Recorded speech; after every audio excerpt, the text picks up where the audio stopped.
L'Église de Jésus-Christ est composée de personnes qui viennent de beaucoup d'endroits différents. Et ce qui nous unit, et ça depuis le tout début, est que nous confessons le même Seigneur et Sauveur, Jésus-Christ.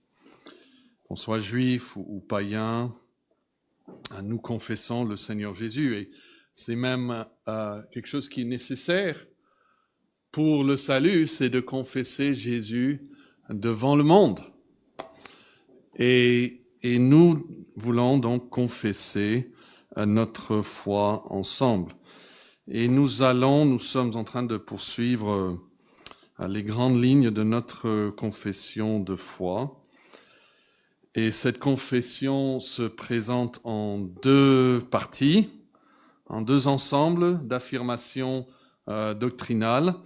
Et le premier ensemble est intitulé « Affirmation doctrinale fondamentale » et on demande que ce soit accepté sans réserve par tous ceux qui adhèrent et qui sont membres de notre Église. Et dans cette première section d'affirmation doctrinale fondamentale, nous avons une première section qui est sur la Bible, une deuxième section qui est sur Dieu, et nous l'avons vu, on parle de Dieu le Père et puis la Trinité. Et puis nous arrivons maintenant à la troisième section qui parle de Jésus le Christ. Et vous savez, mais je vais le redire, que Christ n'est pas son nom de famille, Christ est son titre. On peut dire, et on le lit parfois dans la Bible, le Christ Jésus. Parfois c'est Jésus le Christ, parfois c'est le Christ Jésus. Et Christ veut dire oint, celui qui est oint. Et c'est ce titre qui fait le lien avec l'Ancien Testament et nous dit que le Jésus du Nouveau Testament est en fait le oint de l'Ancien Testament pour être roi, pour être prophète et pour être, quel troisième office? Sacrificateur ou grand prêtre. Alors, nous allons lire ensemble cette confession. J'espère que vous pouvez le lire en le croyant à vous-même. On y va?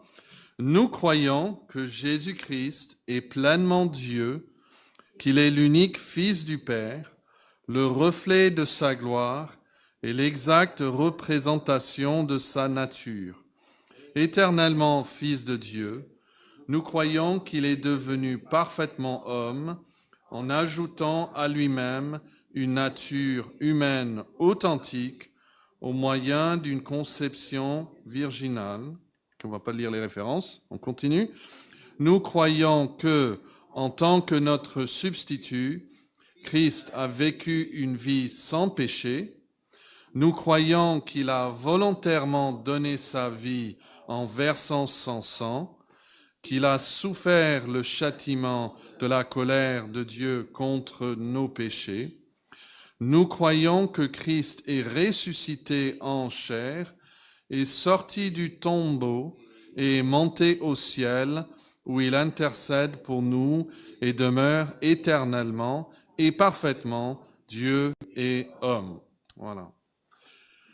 Et j'admets que plus que normalement, en préparant cette leçon, j'ai vraiment senti mon incapacité. La plupart des sujets, quelqu'un dit, on l'étudie depuis le haut. Il y a même une expression, je vais me pencher sur ça. Quand on va se pencher sur notre sujet d'étude. Mais quand nous étudions Dieu et notre Sauveur, on ne peut pas se pencher sur lui. Il est au-dessus de nous. Et notre attitude doit être celui d'un humble serviteur, d'un petit enfant même, qui admet qu'il ne peut pas tout comprendre de Dieu, mais qui veut bien comprendre plus. Et on veut que cette connaissance rime avec communion. Parce que ce n'est pas quelque chose de purement intellectuel. Les démons pourraient nous donner de bonnes leçons de théologie. Mais nous ne voulons pas être comme les démons, nous voulons être des adorateurs de Christ. Et donc c'est dans cet esprit aussi d'humilité, j'espère que nous pourrons aborder à ce sujet de notre Sauveur et Seigneur. Et nous allons regarder surtout deux aspects de cela, peut-être mentionner un troisième. Et le premier, c'est le Fils pré-incarné. Et puis nous allons regarder le Fils incarné. Alors, carné, pour ceux qui parlent l'espagnol, parle de la chair, ça vient du latin. L'incarnation, donc, c'est quand Dieu le Fils a pris un corps, il a pris chair, il a pris la nature humaine.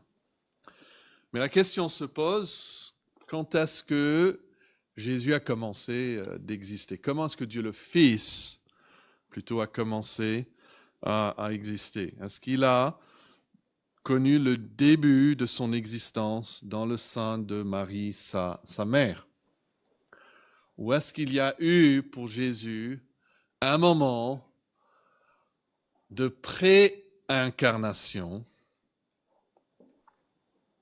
mais où pour celui que nous appelons Jésus, est-ce qu'il existait bel et bien avant de venir ici sur terre? Et vous avez lu que nous confessons qu'il est éternellement Fils de Dieu. Donc s'il est éternellement, ça va dans les deux sens, vers l'avenir, mais aussi vers le passé. Donc nous croyons qu'il a toujours été le Fils de Dieu. Où voyons-nous cela dans la Bible? Et on va voir d'abord sa préexistence qui est démontrée. Oh là là, je m'excuse. C'est mal écrit. Qui est démontrée par son rôle de créateur. Ça me gêne tellement.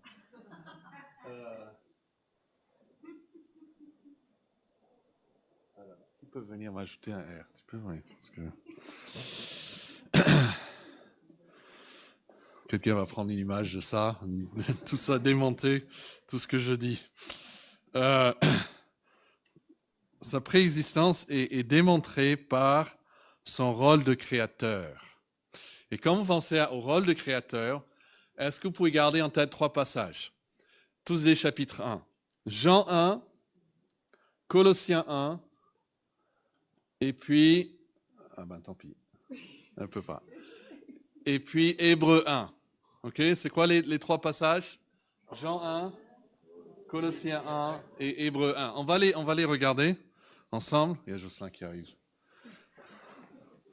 Il va démonter ce que j'ai fait et corriger. Alors, Jean 1, qui veut nous lire les 3 premiers versets? Merci, Sylvain.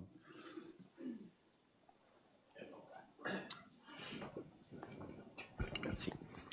Au commencement étaient les paroles, et les paroles étaient avec Dieu, et les paroles étaient Dieu. Elle était au commencement au Dieu. Toutes choses ont été faites par elle, et rien de ce qui a été fait n'a été fait elle sans elle. C'est par la suite aussi. Ouais. Merci. Donc, surtout, on va revenir au premier verset, mais pour l'instant, verset 3 nous dit « Toutes choses ont été faites par elle, et elle, c'est la parole. » Et si on lit plus tard, verset 14, la parole a été faite chair. Donc, on sait que la parole, c'est le Seigneur Jésus. Toutes choses ont été faites donc par le Seigneur Jésus. Et donc, en fait, dans ce verset 3, il y a 2 catégories. Il y a la catégorie des choses créées. Et puis, dans l'autre catégorie, c'est quoi? Les choses qui ne sont pas créées. Et tout ce qui est dans la catégorie de créé a été créé par lui. Donc, forcément, lui-même doit faire partie de la catégorie de choses non créé. Alors lisons en Colossiens chapitre 1. Quelqu'un veut lire, d'abord le verset 15. On va lire le verset 15 à 17, mais on va commencer juste avec le verset 15. Est-ce qu'il y a un volontaire pour lire Colossiens 1 pour nous? Puis le verset 15, Jean. Ok, merci Jean. Ici, pardon, juste derrière. Ça a changé. Jean, voilà, merci. À partir du verset 15. Colossiens 1, juste le verset 15 pour l'instant. Il est l'image du Dieu invisible, le premier-né de toute la création. Voilà, donc on est d'accord, je pense que nous parlons du Fils. Hein. Le Fils est l'image du Dieu invisible. Donc il est, je me rappelle une fois Marc a dit, il est le visible du Dieu invisible. Et puis il dit, il est le premier-né de toute la création. Alors, il est premier-né. Ça semble qu'il a eu donc une naissance. Hein. Nous acceptons que Jésus a eu une naissance, mais il semble être ici aussi peut-être eu un début en tant que fils. Mais si vous mettez à côté de Colossiens 1,15, vous mettez le psaume 89, verset 28. Psaume 89, verset 28. Et vous comparez Colossiens 1,15 avec le psaume 89, verset 28. Vous allez lire ceci. Dieu dit, et moi je ferai de lui, et le lui dans ce psaume c'est le roi David, je ferai de lui le premier-né, le plus élevé des rois de la terre. Alors dites-moi, est-ce que David était le premier-né d'entre ses frères? Non, rappelez Samuel et même il y avait plusieurs grands frères. Mais Dieu va faire de lui le premier-né. Qu'est-ce que ça veut dire? Donc, vous savez, dans la poésie, hein, en hébreu, on a ce qu'on appelle le parallélisme. Donc souvent, une phrase est mise en parallèle ou contrastée avec l'autre phrase. Et je vous relis le psaume 89, verset 28. « Je ferai de lui le premier-né, le plus élevé des rois de la terre. » Donc même s'il était le plus jeune garçon, il va être le premier-né, c'est-à-dire le plus élevé de tous les rois de la terre. Il va l'élever, comparé aux autres rois, il sera le premier-né des rois. Donc, cela montre que le terme premier-né ne se réfère pas nécessairement à l'ordre de naissance, mais plutôt à ce statut de prééminence et d'honneur qui était traditionnellement réservé au premier-né. Mais Dieu a souvent changé la chose. Par exemple, un autre verset, c'est Exode 4, verset 22. Tu diras à Pharaon, ainsi parle l'Éternel, Israël est mon fils, mon premier-né. Et Israël, qui est pour Jacob, donc Jacob et ses enfants ici, est considéré le premier-né de Dieu parce que Ésaü a été écarté, même si Ésaü était historiquement le premier-né. Dieu a placé Jacob dans cette position de premier-né. Donc Jésus est le premier-né, il est le plus élevé de toute la création. Et surtout par sa résurrection, on viendra une autre fois peut-être, mais c'est par sa résurrection qu'il est placé à cette place. Il s'est humilié, rappelez, jusqu'à la croix.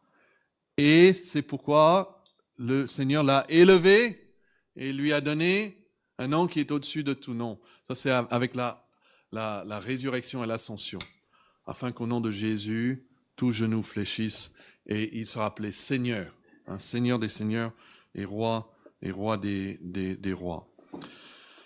Mais le verset suivant clarifie que le Christ ne fait pas partie des choses créées.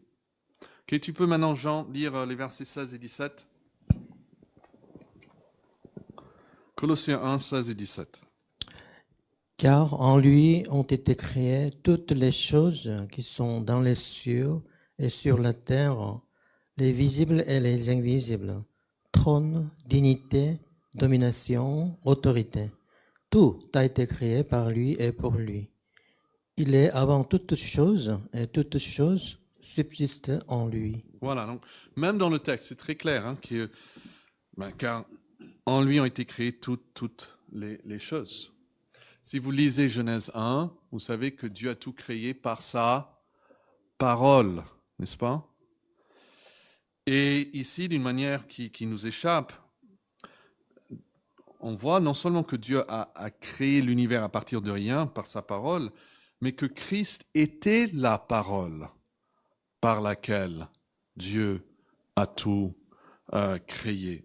L'univers a été créé pour Christ. Il dit ici au verset 16, tout a été créé par lui et pour lui. Il est héritier de toutes choses, c'est ce que dit Hébreux 1. D'ailleurs, on peut le trouver. Et donc, quelqu'un dit, aussi étonnant que cela puisse paraître, chaque atome du monde matériel et chaque entité du règne spirituel appartiennent de droit à Christ. Parce qu'il les a tous créés. Ils sont à lui. Donc, on a dit Jean 1, Colossiens 1 et puis Hébreux 1. Quelqu'un veut nous lire ces 3 premiers versets? Hébreux 1, François. Merci. Après avoir autrefois, à plusieurs reprises et de plusieurs manières, parlé à nos pères par les prophètes, Dieu, dans ces derniers temps, nous a parlé par le Fils, qu'il a établi héritier de toutes choses, par lequel il a aussi créé le monde, et qui, étant le reflet de sa gloire et l'empreinte de sa personne, et soutenant toutes choses par sa parole puissante, a fait la purification des péchés, et s'est assis à la droite de la majesté divine dans les lieux très hauts. Voilà. Alors, notez surtout, pour notre considération ce matin, le verset 2, où il dit, il a établi héritier de toutes choses. Vous pouvez, si vous voulez, si vous marquez dans votre Bible, mettez une petite flèche qui va vers la droite. Parce que héritier de toutes choses, cela nous projette dans l'avenir, n'est-ce pas? Jusqu'à la fin des temps. Héritier de toutes choses. Mais la phrase suivante nous amène où? S'il est héritier de toutes choses, par lui aussi, il a créé l'univers, voyez? Et ça nous ramène vers le début du temps. Donc, dans ces deux phrases-là, au verset 2, héritier de toutes choses, ça nous amène à la fin du temps. Par lui aussi, créer l'univers, ça nous amène au début du temps. On voit que Christ est au-dessus de tout le temps. Et surtout, on regarde sa préexistence, on voit qu'il a créé l'univers. Et non seulement est-ce qu'il a créé, mais le verset 3 nous dit qu'il le soutient aussi par sa parole puissante. C'est-à-dire, ça demeure en existence. Pourquoi, si je lâche un stylo, ça va tomber? C'est parce que Christ est vivant et il soutient. Les atomes, on nous dit, bougent. Tout ce qui est autour de nous est en train de bouger. Et comment est-ce qu'on a... Le fait que en fait, les choses ne s'éclatent pas, l'atome de lui-même ne s'éclate pas, c'est parce que Dieu soutient les atomes. S'il dormait, s'il fermait l'œil, entre guillemets, pendant une seconde, la terre entière ne pourrait pas rester consolidée. Il soutient toutes choses. Donc sa préexistence est démontrée par, d'abord, la création.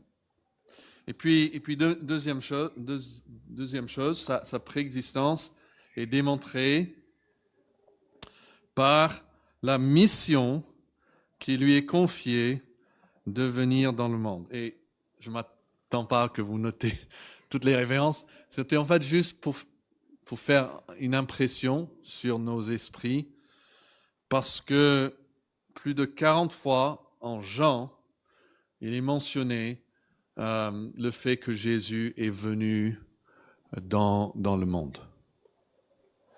Je ne pense pas que vous parlez comme ça de vous-même. Quelqu'un vous dit, vous avez quel âge? Tu as quel âge? Vous ne dites pas, je pense, je suis venu dans ce monde, l'année, voilà. Non, mais c'est comme ça que Jésus parlait de lui-même. J'ai souligné 2 là, qu'on va regarder. Est-ce que quelqu'un veut lire Jean 6, 38 et puis 8, 42? 6, 38. Est-ce qu'il y a un volontaire? Oui, Sylvain, merci.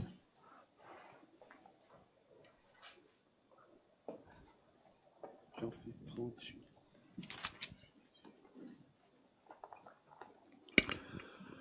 Car je suis descendu du ciel pour faire non ma volonté, mais la volonté de celui qui m'a envoyé. Voilà, vous voyez, Jésus affirme qu'il existait avant son incarnation et qu'il a été envoyé avec une mission. Et donc, il est descendu du ciel. Et puis, tu peux aussi lire 8, 42, Sylvain.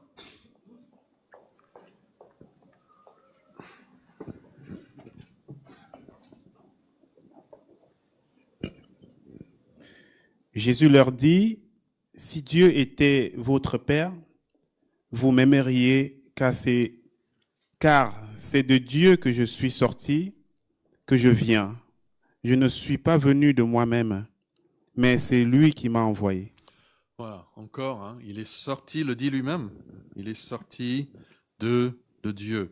Et le fait que Dieu, le Père, envoie son Fils dans le monde est mentionné, comme j'ai dit, au moins 41 fois en Jean.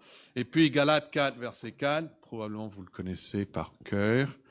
Lorsque les temps ont été accomplis, Dieu a envoyé son Fils. Il était déjà son Fils. Sinon, il ne pourrait pas l'envoyer. Il n'a pas envoyé quelqu'un qui deviendrait son Fils. Il a envoyé son Fils. Et puis ce Fils est né d'une femme. Envoyé de Dieu, mais né d'une femme. Et juste une troisième chose, nous voyons aussi sa préexistence démontrée par la relation qu'il entretenait avec le Père dans l'éternité passée. Ce n'est pas juste une force qui a été envoyée par Dieu, c'est vraiment une personne qui entretenait une relation avec son Père. Il avait une identité distincte du Père. Jean 1, verset 1 commence comme cela. Au commencement était la parole. Et puis on nous dit 2 choses tout de suite concernant cette parole. Nous savons que ça parle de Jésus, Christ, parce que plus tard, elle devient chair. La parole, on dit, était, d'abord, elle était avec Dieu, et la parole était Dieu. 2 choses. Et nous, on ne comprend pas comment les 2 choses. Mais il y a une distinction et aussi une unité entre les deux.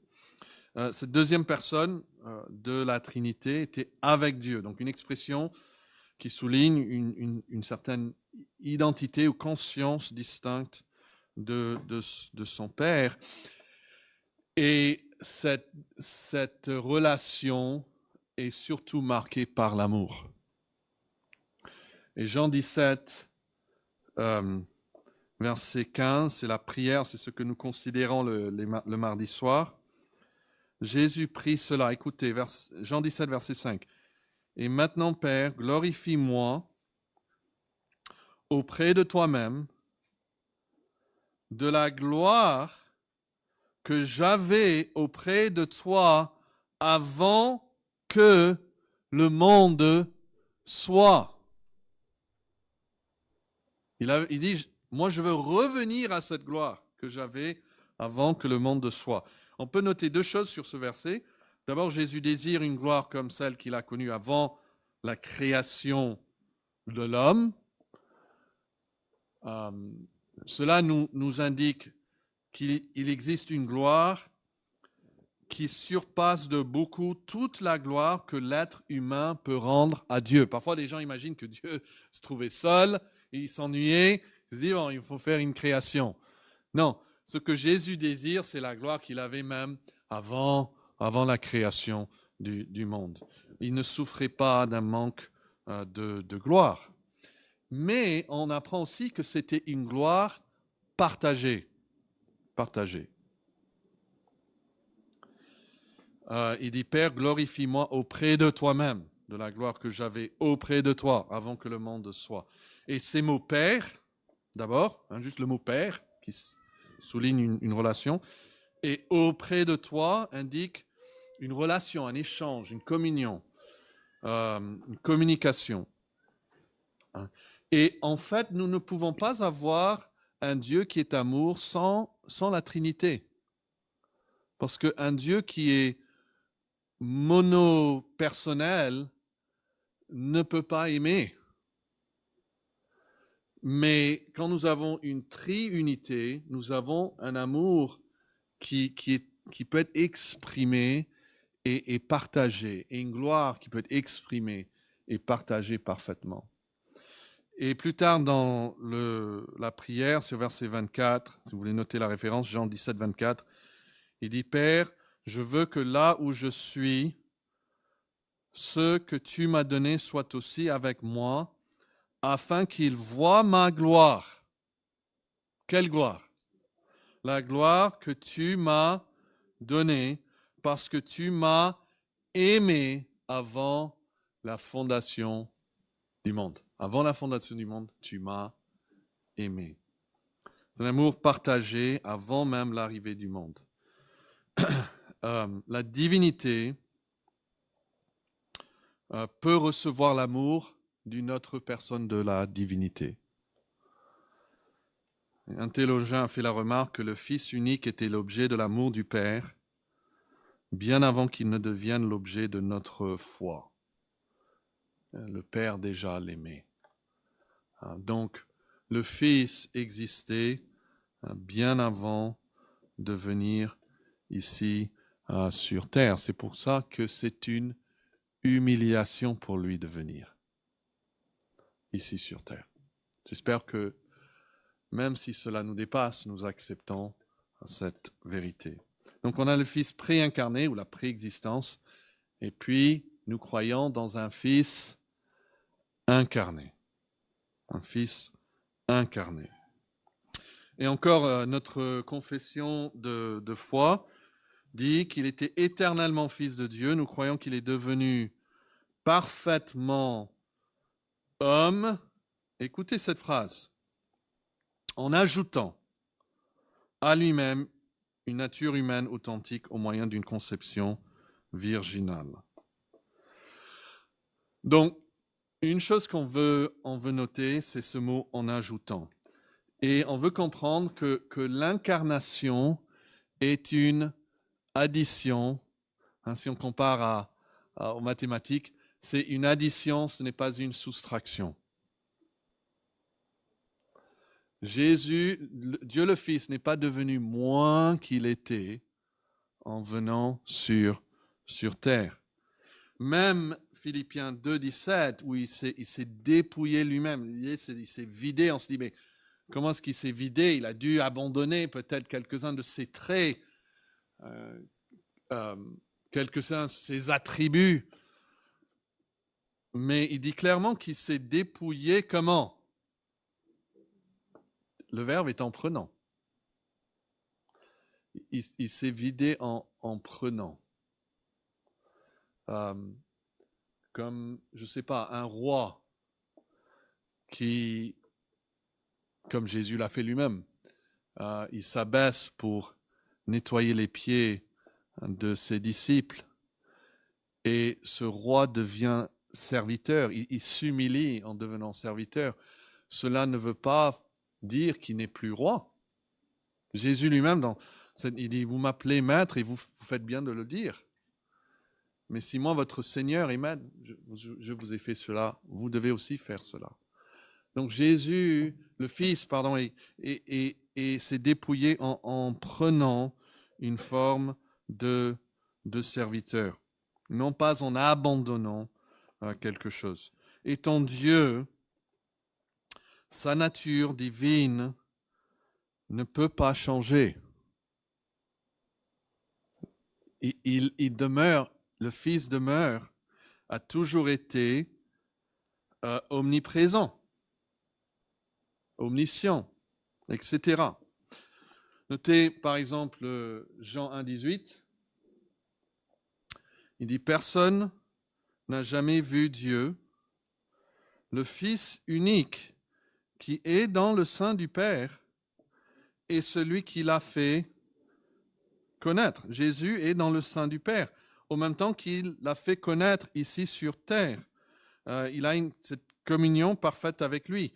Et cette relation n'a pas été interrompue, même lorsqu'il était sur terre. Il dit plus tard en Jean 14, je vous mets les paroles ici, 10 et 11, « Ne crois-tu pas que je suis, quoi?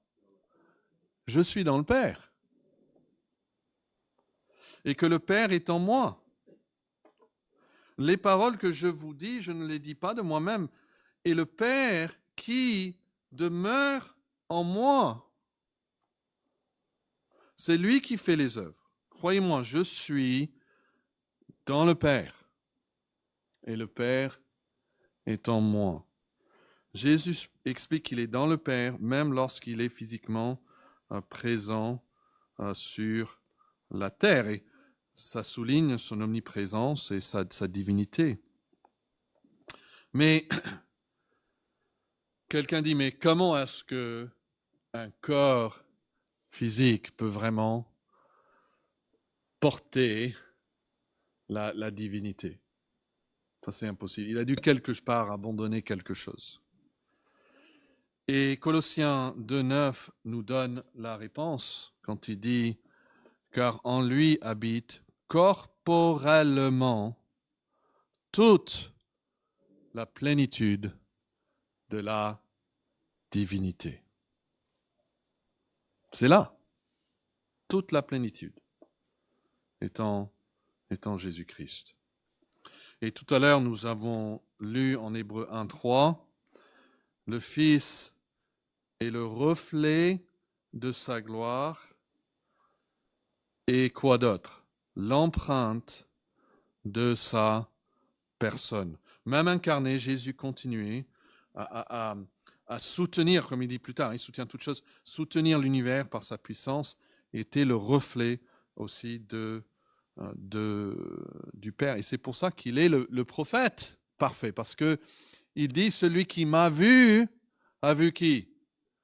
Il a vu le Père. Il révèle le Père dans son incarnation. Donc, l'incarnation était aussi la gloire voilée de Jésus, mais c'était aussi une révélation de la gloire de Dieu. On a vu Dieu d'une manière qu'on ne l'a pas vu avant. Donc, c'est pas l'incarnation est une addition, mais l'incarnation, c'est une addition de quoi? C'est quand le Fils, qui n'avait pas avant une nature humaine, parce qu'il y avait un moment où la nature humaine même n'existait pas, où la parole éternelle prend une nature humaine et devient pleinement homme. Donc je relis encore notre confession. Éternellement Fils de Dieu, nous croyons qu'il est devenu parfaitement homme en ajoutant à lui-même une nature humaine authentique au moyen d'une conception virginale. Et que dit Jean 1,14? La parole de Dieu, la parole était avec Dieu, la parole était Dieu. Et ça demeure. Ça s'est pas enlevé. Il ne renonce pas à sa divinité. Il faut garder ça en tête. La parole est avec Dieu, la parole est Dieu, mais la parole a été faite chair. La même parole qui est avec Dieu, qui est Dieu, elle a été faite chair et elle a habité parmi nous. Le verbe, c'est tabernacler, c'est le mot pour tabernacle. Et vous savez, quand le peuple bougeait dans le désert, il y avait le tabernacle qui était juste au centre du camp. Et là, la parole, tabernacle parmi son peuple.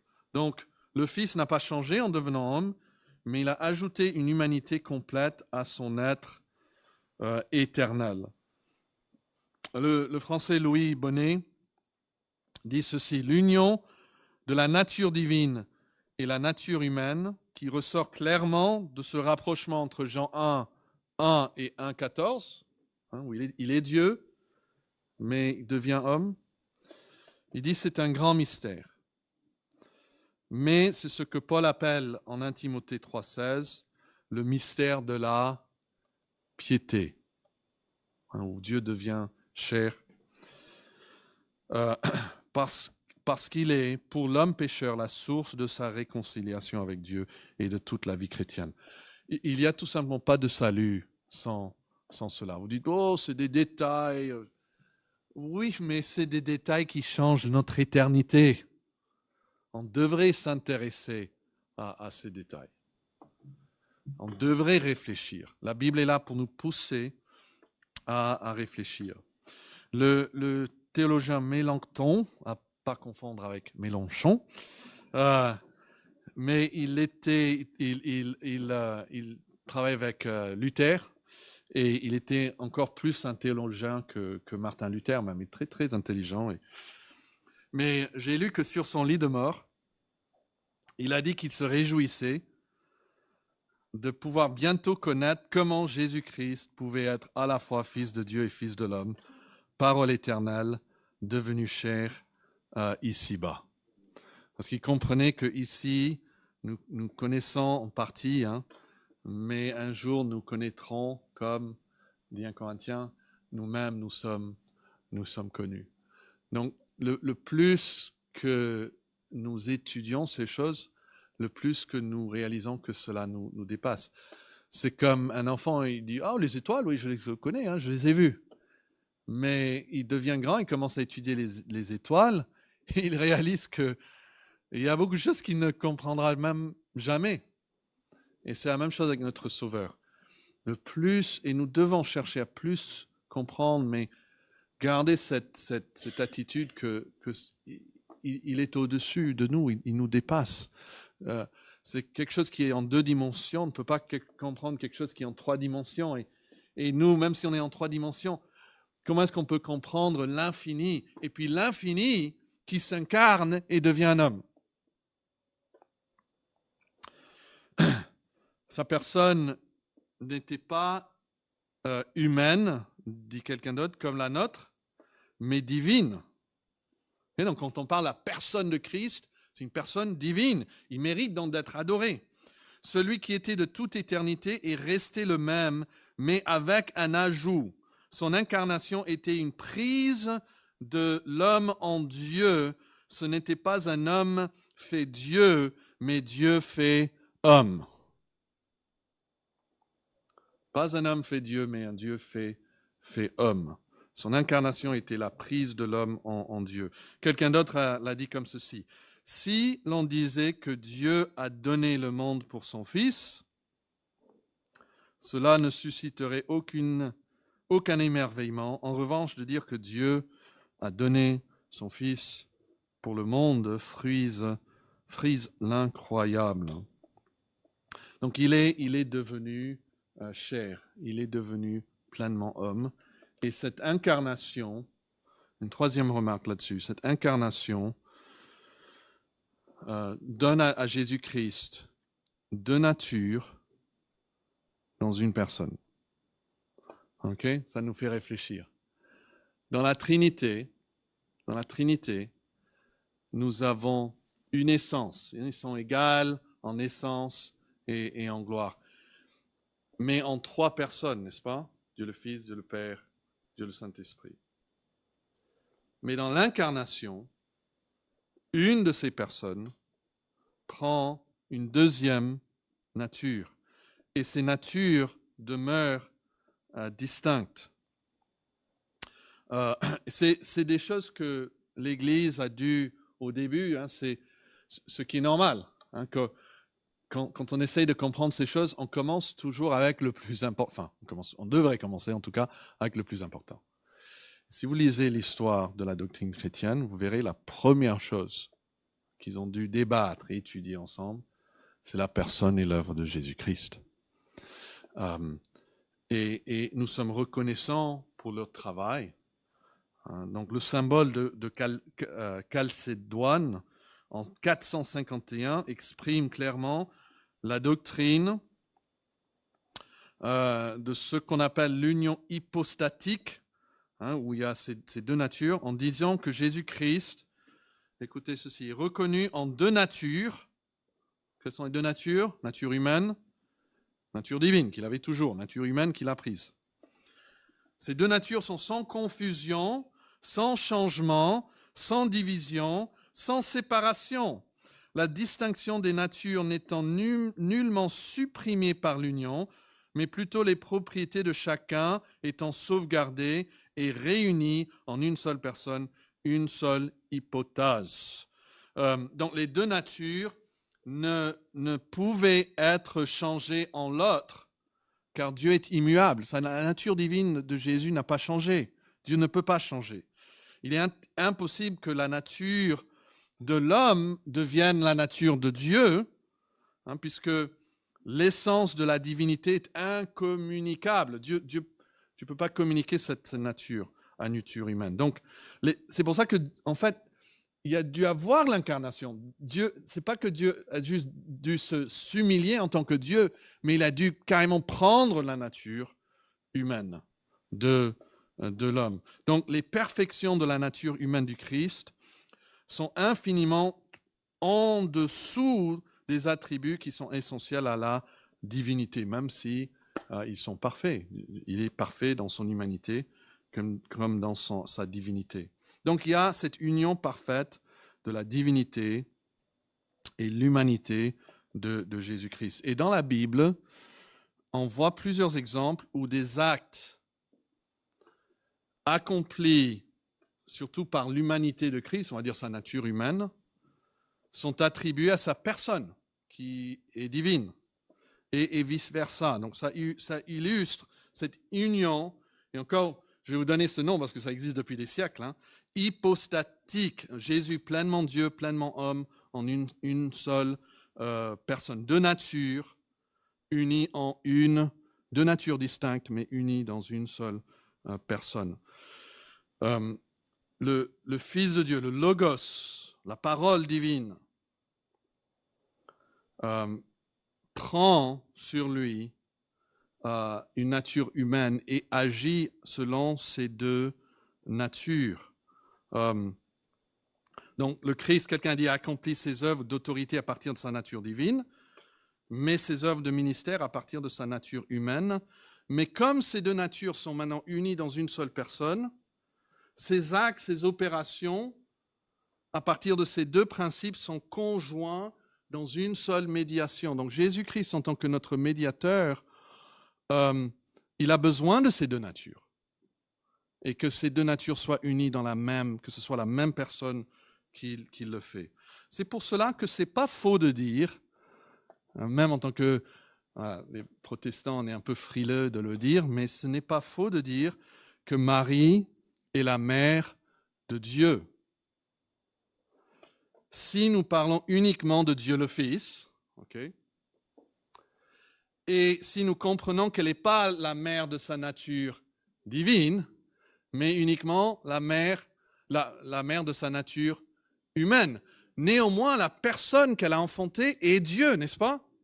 Donc, grâce, vous voyez, à ces deux natures réunies dans une seule personne, elle y était sa mère.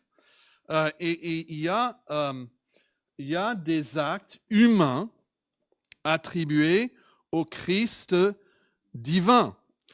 Une des plus frappantes pour moi est Acte 20, 28, où il parle de l'Église de Dieu. Dieu, c'est bien qui est Dieu, qu'il s'est acquise par son propre sang.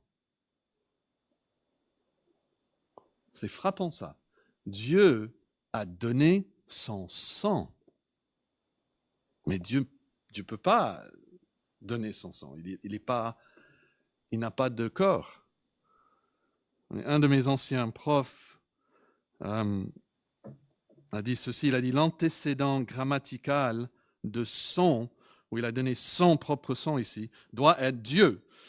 Mais Paul est tellement sûr de la divinité du Christ qu'il n'explique pas son langage. Sans aucune réserve, Paul appelle le Christ Dieu béni éternellement en Romains 9, 5. Vous allez lire, il parle de Christ, il dit qu'il est Dieu béni éternellement. Et donc ici, il peut aussi l'appeler Dieu. Il n'y a pas de confusion dans la pensée de Paul entre le Père et le Fils, mais le Christ était aussi véritablement Dieu que le Père. Et donc il peut dire Dieu a donné son Fils. On a un chant qui chante, qui dit Dieu séparé de Dieu. Et parfois ça nous fait réfléchir, mais qu'est-ce que cela veut dire? Bon, il faut comprendre après, mais Dieu a donné son sang aussi. Dieu le Fils. Dieu le Fils séparé de Dieu le Père. Aussi, il y a 1 Corinthiens 2, 8, où ils disent qu'ils ont crucifié le Seigneur de gloire, le Seigneur de gloire. Seigneur aussi un nom pour la divinité, et il est crucifié. Et puis, j'ai plus de temps, mais il y a des actes divins attribués au Christ humain. Jean 3 dit, 13 dit, personne n'est monté au ciel si ce n'est celui qui est descendu, le Fils de l'homme, humanité descendue du ciel, acte divin. Jean 6, 62, si vous voyez le Fils de l'homme monter où il était auparavant, c'est la même personne, il était au ciel auparavant. Donc ces passages montrent que Jésus a deux natures distinctes, que ses actes sont toujours attribués à la personne unique, démontrant son identité pleinement divine et pleinement humaine. La personne de Christ, termine avec ça, constituée de deux natures, est quand même une seule personne. Il peut donc être désigné par des titres divins ou des titres humains. Et des attributs divins et humains peuvent lui être véritablement attribués à cette même personne. Il reste Dieu lorsqu'il meurt et il reste homme lorsqu'il ressuscite son peuple d'entre les morts. Les actions médiatrices révèlent ces deux natures. Et nous sommes sauvés parce qu'une seule personne, Jésus Christ, né de la Vierge, est 100% Dieu et 100% homme. Voilà, et nous nous arrêtons là, que Dieu nous aide à adorer cette